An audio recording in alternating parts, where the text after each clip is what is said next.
चेतना जितने पचाने के लिए जरूरी है पेट को उपलब्ध नहीं होती। तो अगर अति भोजन किया तो चेतना पेट की तरफ जाएगी, और अगर कम भोजन किया या भूखे रहे तो भी चेतना पेट की तरफ जाएगी। दो स्थितियों में चेतना पेट की तरफ दौड़ेगी।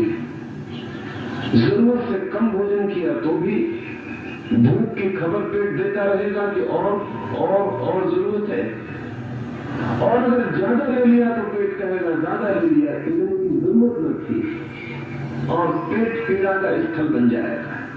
और तब आपकी चेतना पेट से अटक जाएगी, गहरे नहीं जा सकेगी।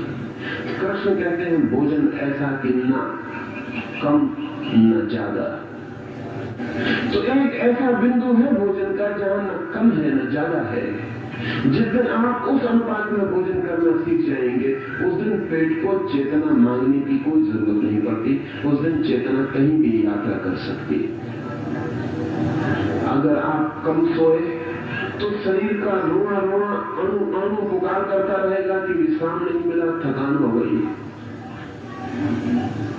शरीर का अणु अणु आपसे पूरे दिन कहता रहेगा कि सो जाओ, थकान मालूम होती है, जवानी आती रहेगी।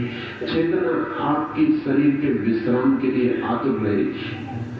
अगर आप ज्यादा सोने की आदत बना लिए तो शरीर जरूरत से ज्यादा अगर सो जाए या जरूरत से ज्यादा उसे सुला दिया जाए तो सुस्त हो जाएगा, आलस से प्रमाद से भर जाएगा, और चेतना दिन भर उसके प्रमाद से पीड़ित रहेगी।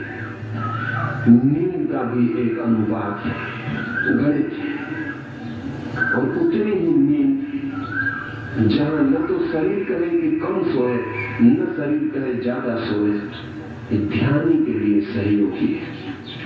श्री कृष्ण एक बहुत वैज्ञानिक तथ्य की बात कर रहे हैं।